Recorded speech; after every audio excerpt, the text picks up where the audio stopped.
Welcome to another dental edition of Dentalpreneur Secrets, and I am so excited to have you here today. At Dentalpreneur Secrets, we help you build an amazing life of significance so you can take care of the people you love, support the causes you care about, and really change the world for the better. But to do that, you need a really good business, right? Your dental practice is going to help fuel all those things. And I want you just to imagine for a brief moment, what if every single year in your practice could be the best year ever in your dental practice? Would that be appealing to you?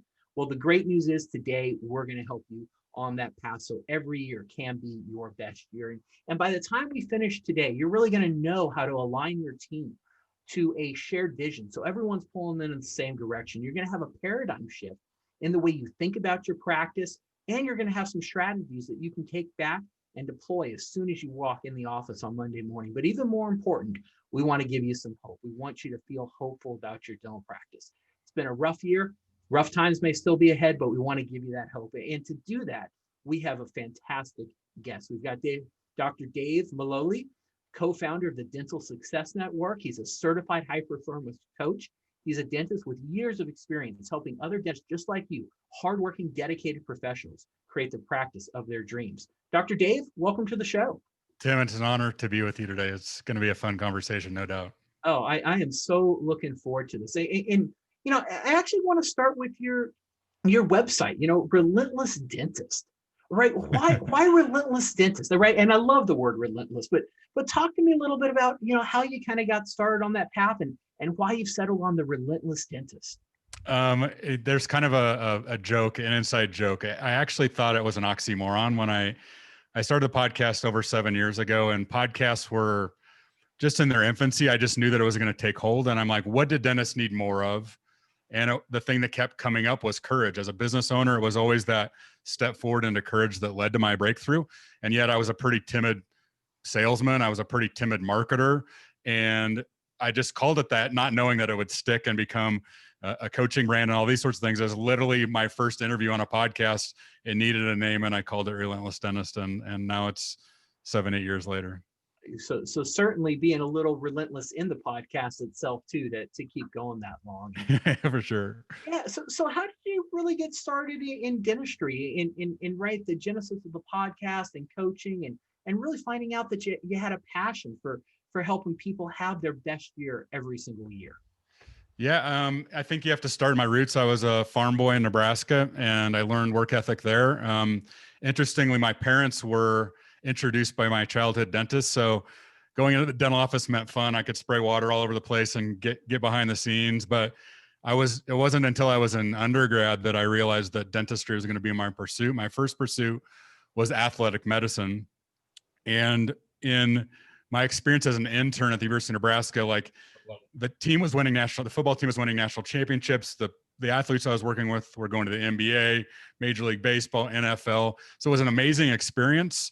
But I realized that that occupation was married to their job, much like the farming that I grew up in. And so I started looking around at other health care professions, and a great man, he was the team dentist for the basketball team. I had a heart-to-heart with him and said, hey, listen, like I'm looking for something more. I think I want to stay in healthcare. He said, come to my office.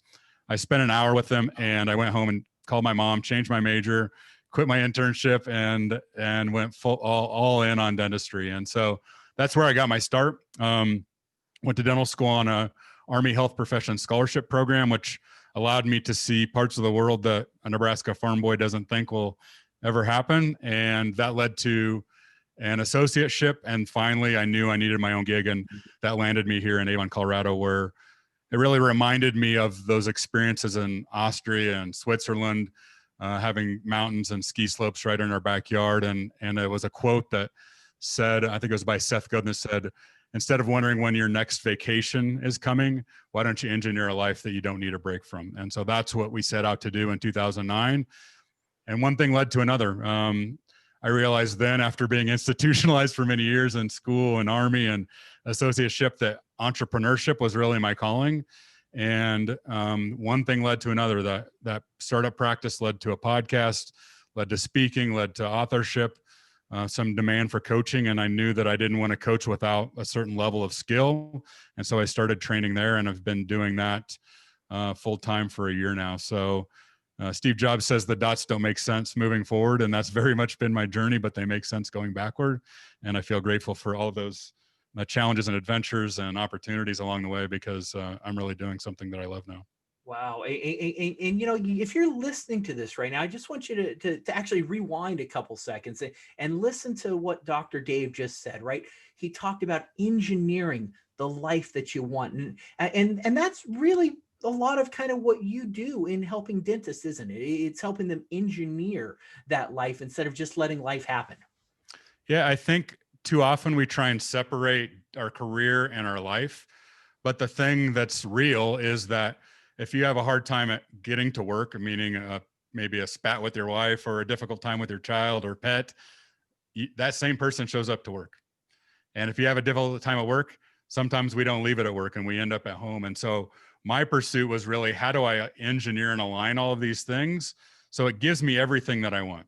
And we run a business that has to be profitable, but how do we make sure that the patients are taken care of, the team's taken care of, you're taken care of, that you're not burning the candle at both ends, so that you know, all of these tragic stories in dentistry where people burn out or something much worse because they're experiencing this demand and starting to feel the pressures of being everything to everyone. And so I didn't like that high friction piece. That was my experience the first few years of private practice. And I knew that there had to be a better way.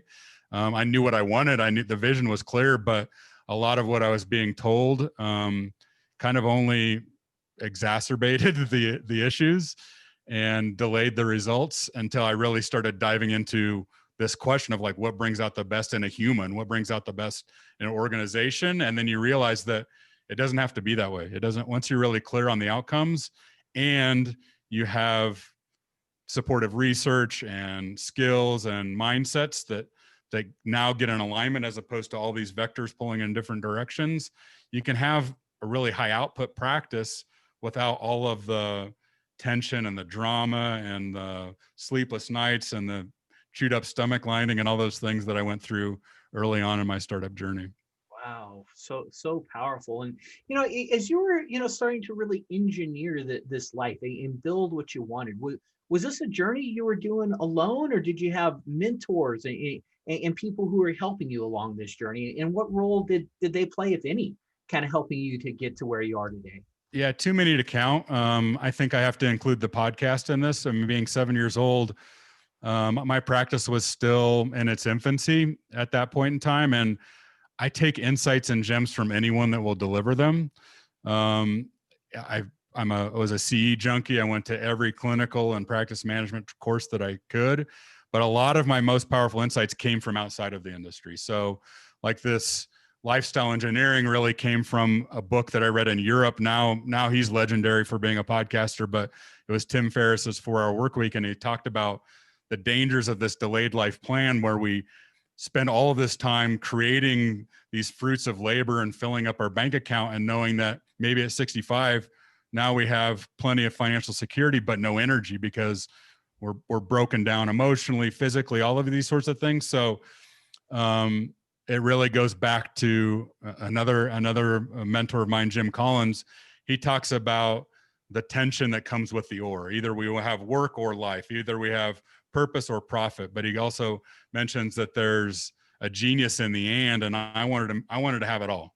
I wanted to have a team that loved coming to work. I wanted to have practice that was full of patients that referred and reviewed me. I wanted all of those things. And so it was a compilation of lots of different things over time, trial and error, lots of sleepless nights, lots of emotional times where life really slapped me up against the wall and said, what are you made of? That forced my hand to figure out how I was going to execute that vision and be really resourceful. So as far as mentors and insights, like too many to count. I'm still like very much a student of life and business and human behavior and human behavior change. So I stand on the shoulders of lots of giants, Right. I guess, long story short. Yeah.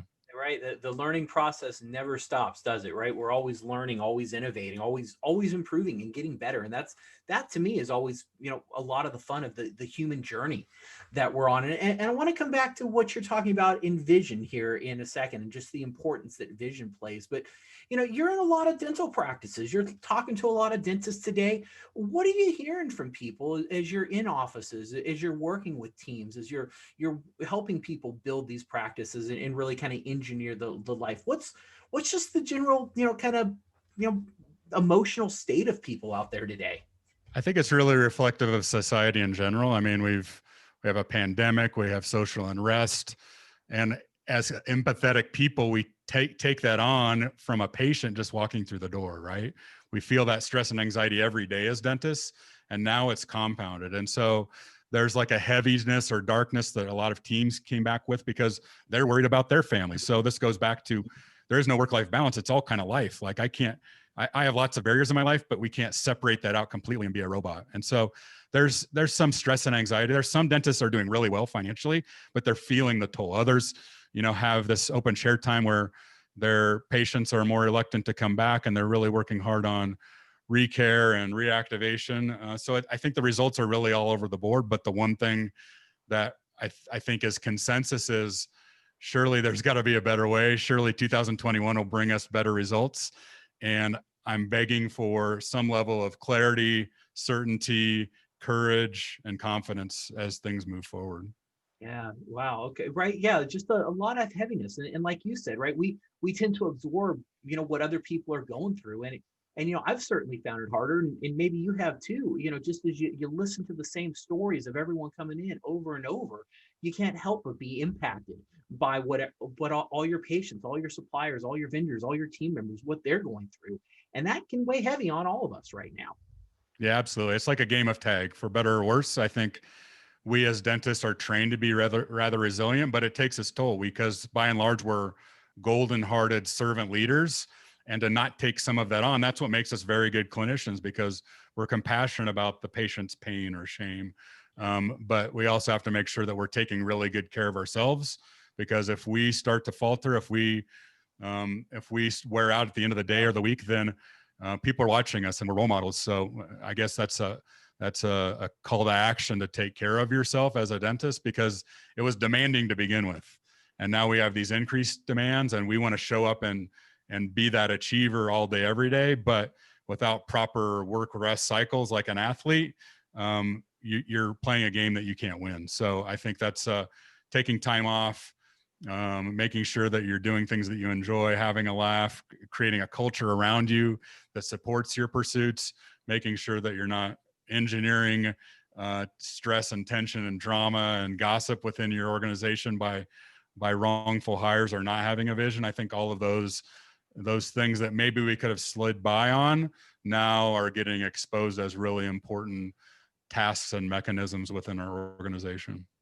Right. What an interesting point. And I'm glad you brought up that vision again, because I do want to dive into that. And, I think it's interesting what you just said, right? Maybe we were able to kind of slide by without, a real vision aligning our team. And, maybe we're able to, kind of just make it by without some of our systems working as well as they should in our offices. And so, when you start working with the practice, right, there's so many things that you can go in and address.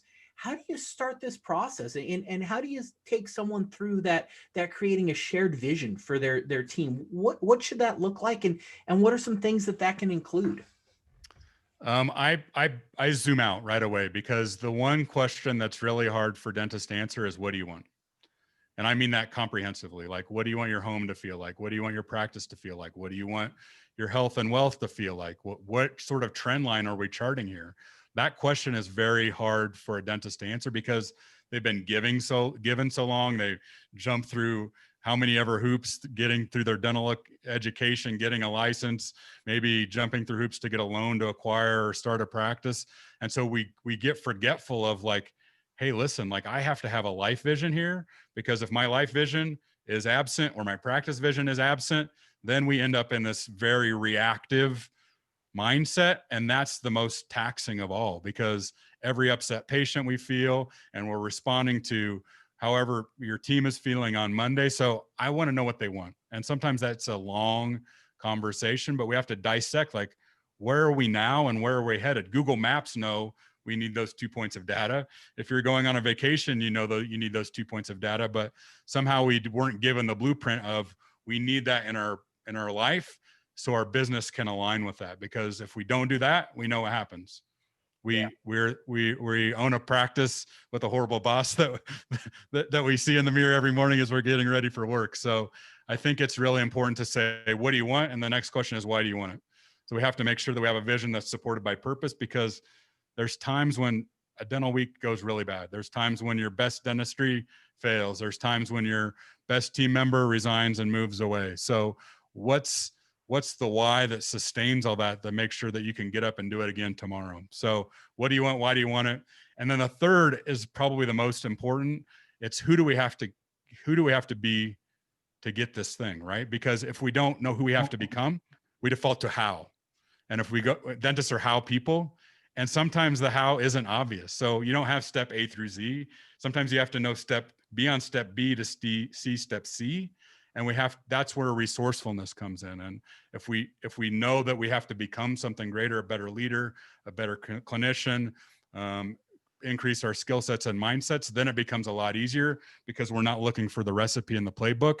The playbook becomes whatever it takes. Wow. Wow. Right. You just gave us so much gold right there. Right. Just absolutely amazing. Right. Because to build that practice, you have to know what you want. And oftentimes, a certain income number, or, getting an extra vacation home, those aren't really powerful enough driving goals, are they? In terms of vision, right? That's so important. And oftentimes just having an income goal or a vacation goal, that's really not a powerful enough goal and vision to keep everyone driving forward, right? If you guys work really hard, this big house can be all mine, right? That doesn't work so well for team alignment, does it? No, I mean, I'm all for the trappings of success. I think, you pick and choose your vices wisely. I think that's part of life. But if we think the problem that I see in the industry, and this was me early on in my career, is that we think that we do enough, and then we have enough, and then we'll have this sense of being, we'll feel fulfilled, we'll feel confident, whatever that is. But those trappings of success don't do that for us. So we have to make sure that who I'm becoming becomes the growth journey. And all leadership starts with personal leadership. And if we deny that, there comes a colossal cost. And so a lot of us learn that the hard way. We get overextended in boats and vacation homes and all of these things. I maxed out 3 credit cards trying to get my practice up. Though those things are fine. I don't snub those things at all. I have lots of things that I love and I'm proud of that are tangible things, but there must be meaning for your team. The purpose is important. You need to give them something more than just a paycheck, and you need something more than just a paycheck, because what happens when all your financial goals are met and you still have a business to show up to? Like, there has to be something that keeps you driving forward. And the research back from Viktor Frankl on Man's Search for Meaning, like, you need a compelling future to step into, and you must live in that vision. Otherwise, we end up where we see most of society in this distracted, entertain me state. And that just is a matter of sedation, right? It's delaying the pain of not having the purpose or the meaning in our work. And so my meaning had to shift many times, because I ended up in these ruts in my career where I was like, why am I doing this for? Like, I got to the point where everything that I moved, I came to Colorado for these distinct things, and I had blown past that finish line.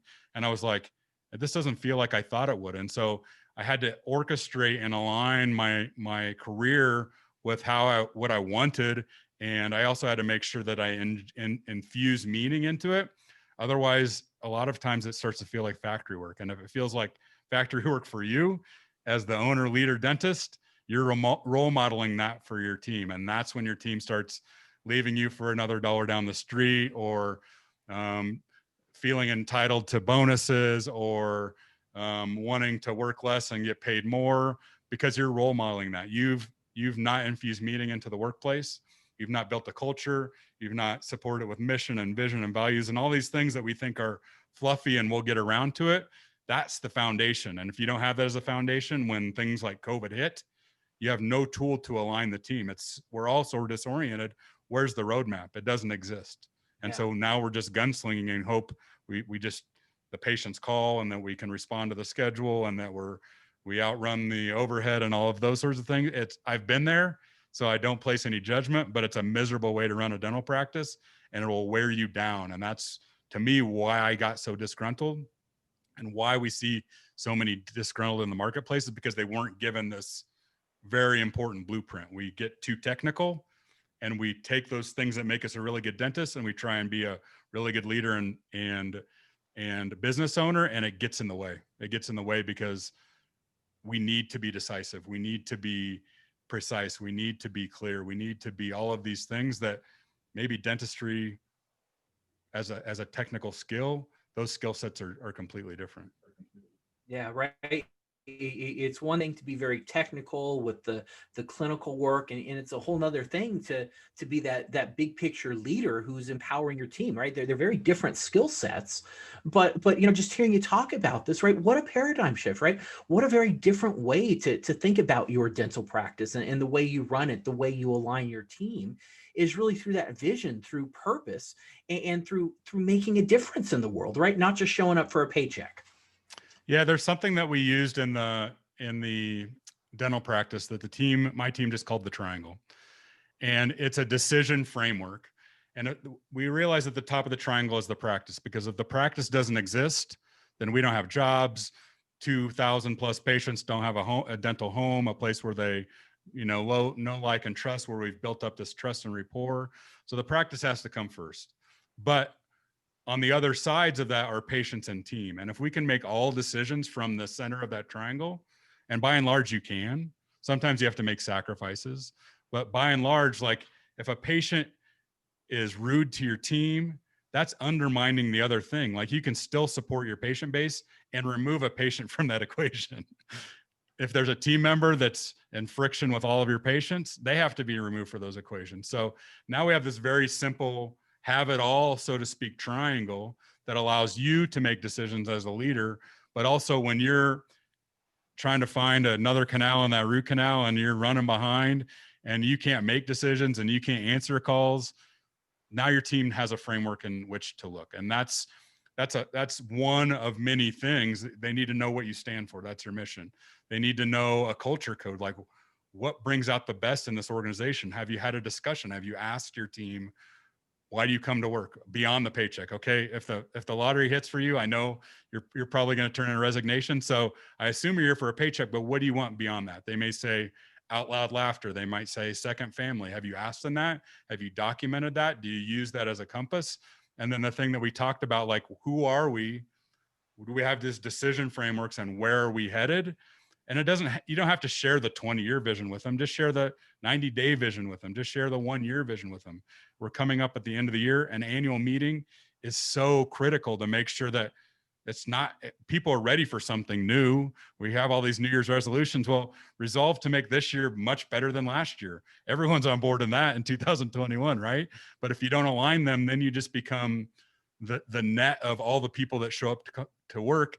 And most of them have been trained by other poor leaders and other dental offices that don't have vision. So you need to add structure. There's a quote by Peter Drucker that I love that says a leader's first job is to take charge of their energy and then come to work and orchestrate the energy of all the other players in the game.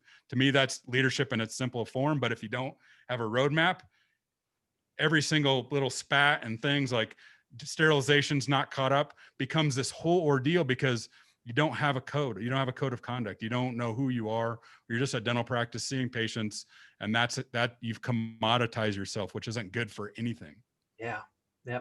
Well, right. And just listening to, right. That's so simple. That's something everyone, if you're listening to this right now, you can do this. You can go back and Monday morning, you can sit down with your team members and just ask them, what do you want? Right. All you have to do is ask them and then listen. Right. Because that's really focusing on the human element. Like you said, right. It's that vision and helping give everyone what's important to them, because yes, paychecks are important, but there's so much more for aligning the team. And my guess is that when you've done this in practices, you start to see some pretty good results, don't you, Dr. Dave?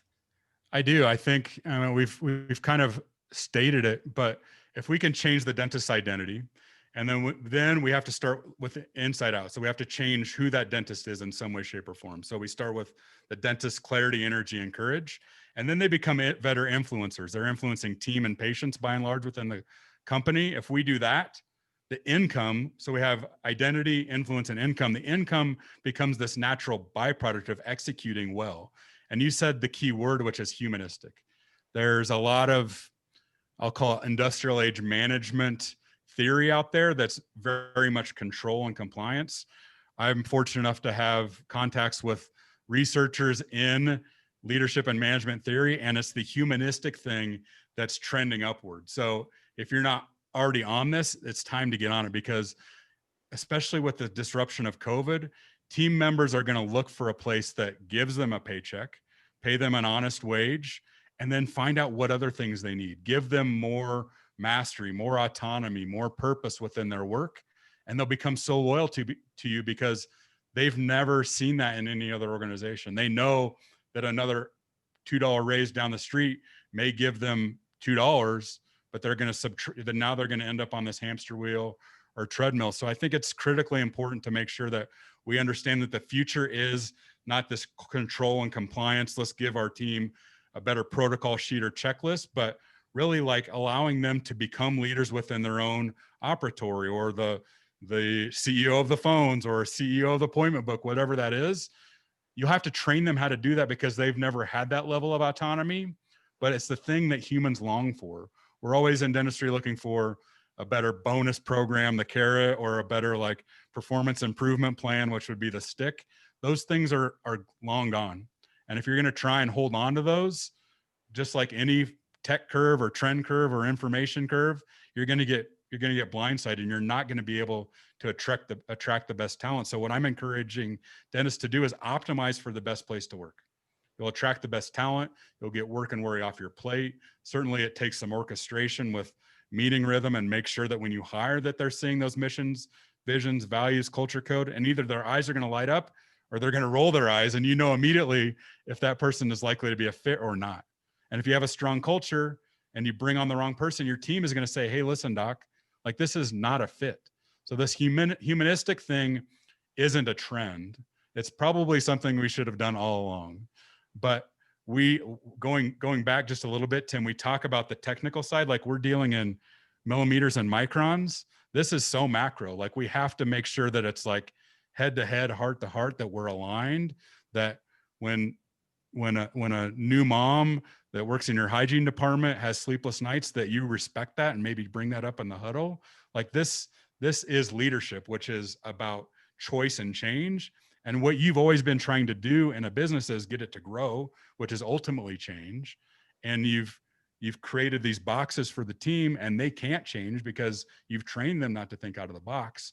This is where all industries are headed, and you might as well get on board and get ahead of the curve and start giving yourself more meaning and purpose, more clarity, and being a role model for your team. Because if not, like I said, your patients and your team will go find a better place to get dentistry or a better place to work. Yeah, right. Such powerful things. Now, at the same time, I'm listening to this, and you may be listening to this also, thinking, this sounds a little scary to kind of do this personal growth work, right? Right. This is not necessarily something that's going to come super easy. Right. You've probably got to be just a little bit relentless in your pursuit of this, right? To kind of bring it back to that. And so, what do you say to the doctor who just says, well, I don't know about this, right? How is it really possible for me to change and to learn how to do these things? Yeah, I think that's always a reluctance for all of us, because we have this expertise and we want to be great at everything that we do. That's the achiever mindset that would get you into dental school and out of dental school. What I tell my clients, the ones that are introverted, the ones that are super technical, the ones that don't want to stand in front of the room and run the annual meeting, the monthly meeting, do the trainings, the one-on-ones, all of the meeting rhythm that's critical to any organization that wants to grow. And I think you're either growing or dying. So growth is the only option to me. But the step that I mentioned is courage, because confidence is the thing that we all long for, but confidence is always on the long side of courage. And once we know what we want and we're committed to that thing, It takes courage to step into that thing. And we know the big moments of courage, like adding the second location, adding 3 more operatories, hiring a hygienist when you're worried about if you can make the payroll. All of those are steps into courage, right? But courage is also anytime you're developing a skill. And if you're developing a brand new skill, just like when you learn to walk or run, or the first time you touched a tooth and you thought you were going to go right into the nerve and harm the patient, all of this is you get the confidence from the reps. And before you can get the reps, you have to give yourself permission to suck to some degree. And so it's saying like, I'm going to do it horrible for the first time, and the second time it's going to be a little less horrible. So know that that's the growth curve for all of us. And there's a lot of highlight reels out there in dentistry, and there's some people who have unbelievable talent, but most of us had to go through this confidence flywheel, and that there's a really uncomfortable part of that. And the sooner you step into that and step forward into courage as opposed to back into comfort, the sooner you'll see your team do that. And this leads to the growth. So my call to action is give yourself permission to suck, because everything that we do for the first time we become the CFO of our practice and step into that role, the CMO, the chief innovation officer, the CEO, all of these things, we can deny them, but it's at our own peril. So we might as well embrace them and say, listen, like this is going to get easier over time. And I'm going to have to carve out time to make sure that I'm understanding these numbers, that I'm understanding what leadership really looks like. Do I even know what the difference between a mission and a vision? All of that takes time. And you can start at that first grade level. It's fine. It's normal. And so the message is like, this is 100% normal to have anxiety and have to push aside the perfectionist in us as dentists and step into something completely new is something that we've all gone through as business owners. And so that leap forward into confidence became a mantra in my practice. Courage over comfort. There's a beautiful quote by Brene Brown, and she defines that as integrity. Yep. It's saying, I'm going to be true to who I am. And there's something that we admire about that person who's unapologetically themselves and going after what they want. But it all starts with one little step. Yep, right. Exactly. You just got to get out there and do it. Well, wow. I mean, we've just touched on so many things today, and so much value you've delivered, right? From, really talking about that importance of vision and helping that align our team. Then we've got some helpful tips that you can go back and do Monday morning, right? Ask your team, what do they want? And let's touch on that last piece, right? You want everyone to really walk away feeling hopeful for the future. And so, why do you think now is a great time to be a dentist, right?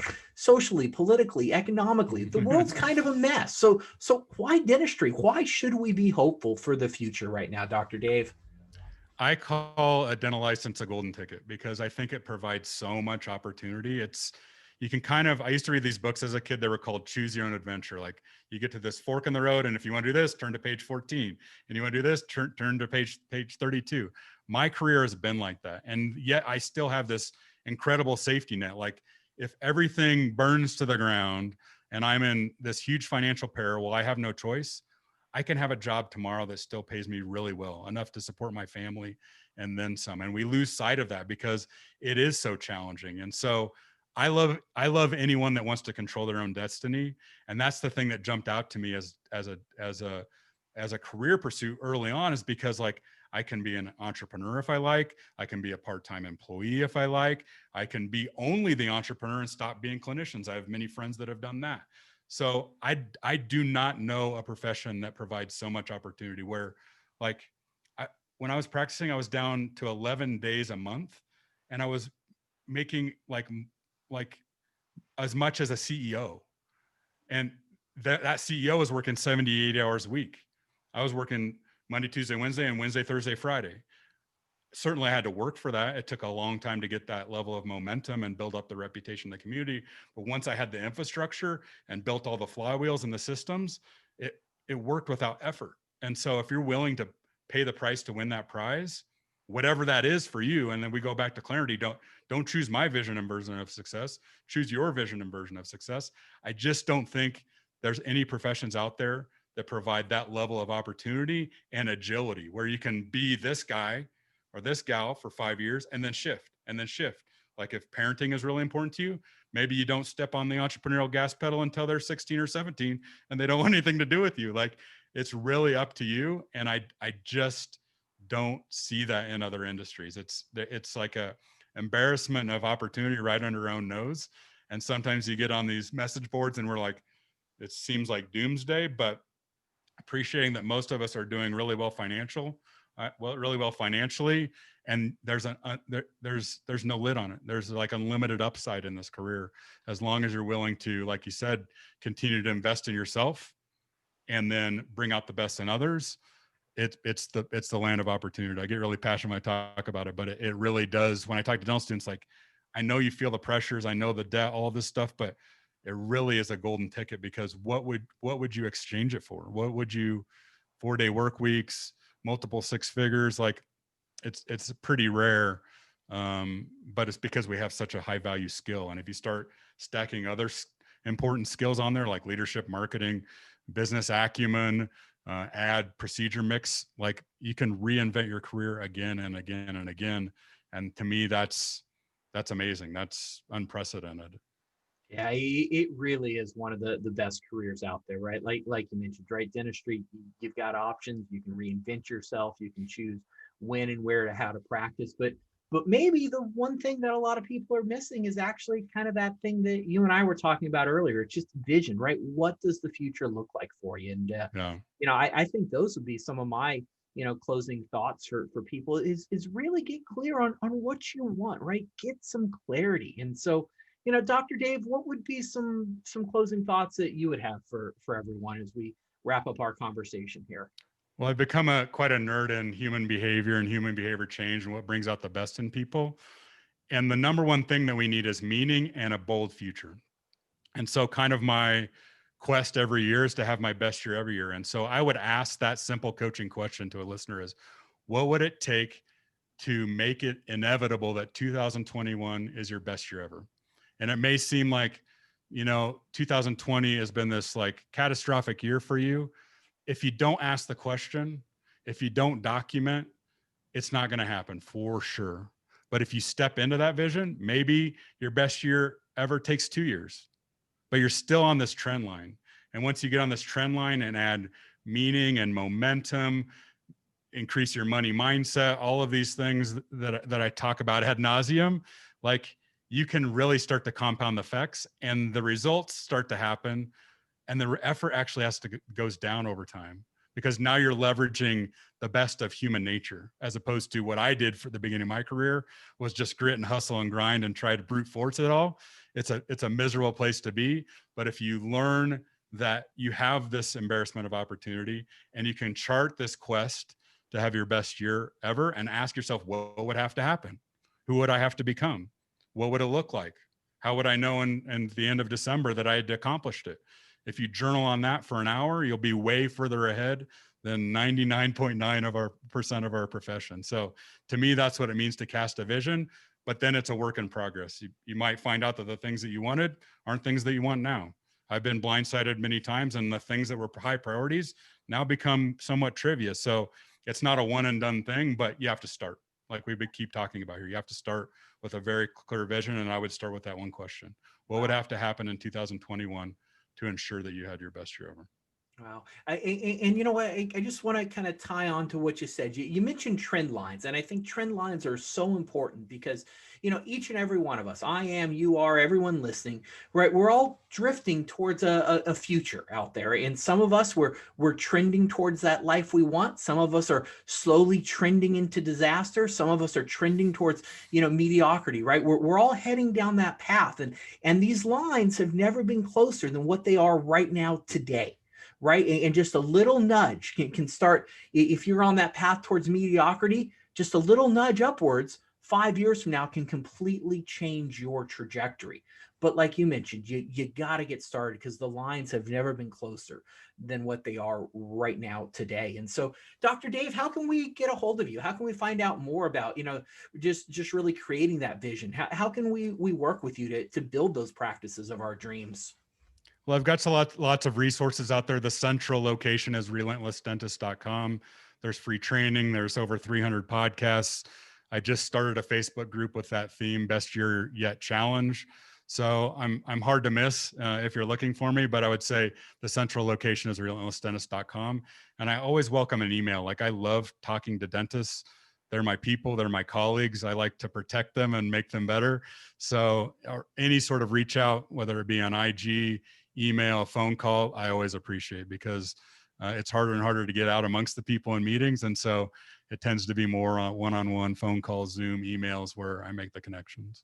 Excellent. Well, hey, Dr. Dave, thank you for sharing so generously with our audience and helping us build those great practices and giving us these tips that we can use and really helping us change our mindsets and change those paradigms, because doing that can help you build that amazing life of significance so that you can take better care of the people you love, support the causes you care about, and really change the world for the better. Thank you again for tuning in. I'm your host, Tim McNeely. Now get out there and make it a great day.